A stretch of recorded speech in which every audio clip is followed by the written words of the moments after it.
Ողջույն սիրելիներս, այսօր ես ձեզ համար բերել եմ շատ հեշտ և արագ պատրաստվող մակարոնների պատրաստման բաղադրատոմսը։ Այն շատ հեշտ է և արագ պատրաստվող, նայեք որքան գեղեցիկ է։ Պատրաստման համար անհրաժեշտ բաղադրիչներն են նուշի ալյուրը, շաքարի փոշին, շաքարավազը, գույնը, լիմոնի հյութը և սպիտակուցը ձվի։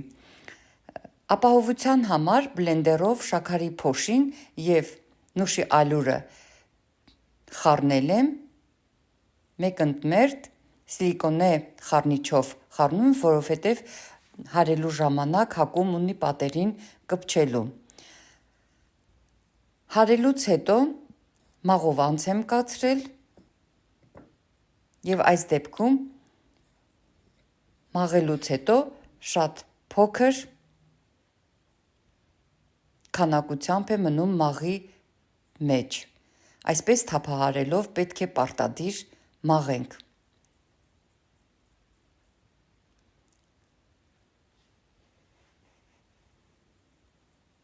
Մաղելուց հետո դնում ենք մի կողմ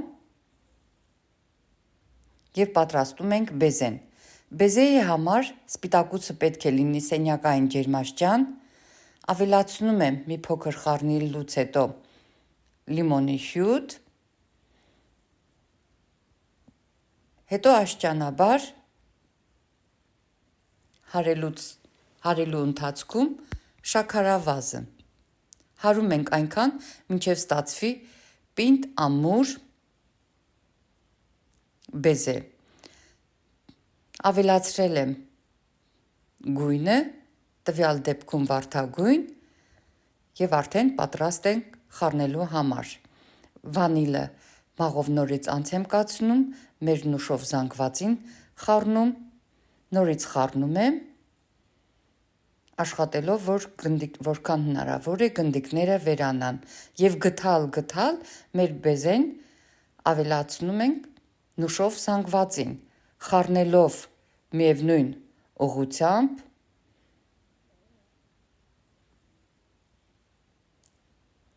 և խառնում ենք այնքան ժամանակ, մինչև մեր բեզեն վերջանա։ Բեզեն վերջանալուց հետո նորից շարունակում ենք խառնել, մինչև միասեռ զանգված, առանց գնդիկների զանգված ստանանք։ Նորից շարունակում ենք խառնել այնքան, մինչև ստանանք այսպիսի մածուծիկությամբ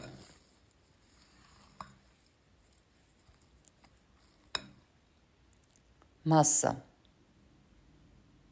Արդեն պատրաստ է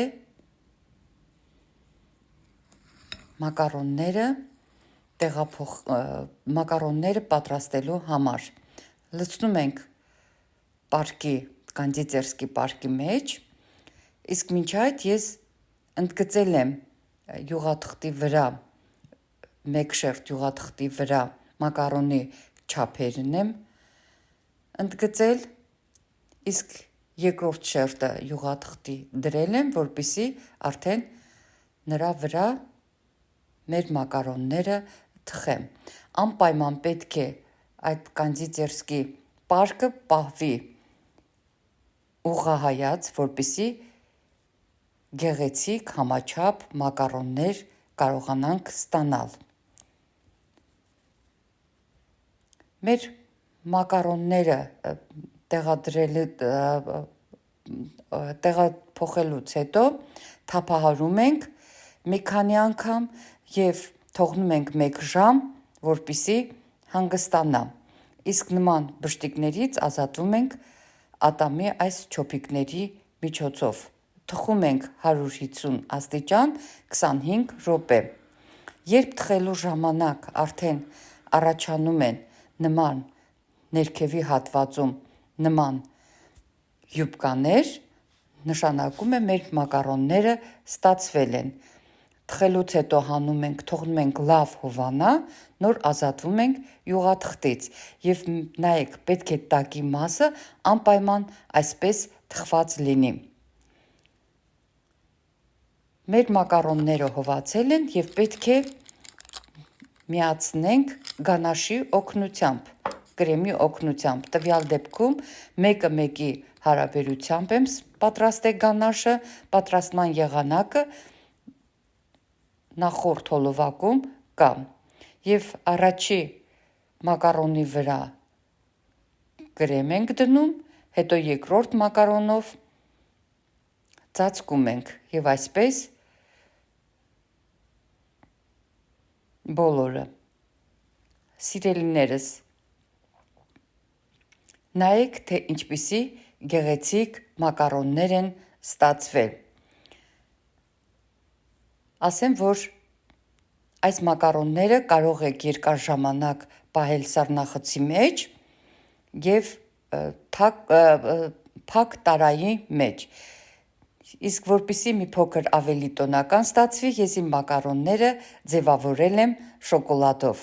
Սիրելիներս, անպայման փորձեք, գրեք ձեր կարծիքները, թե ինչպես ստացվեց եւ արդյոք ստացվեց։ Անպայման փորձեք եւ անպայման կստացվի։ Բարի ախորժակ։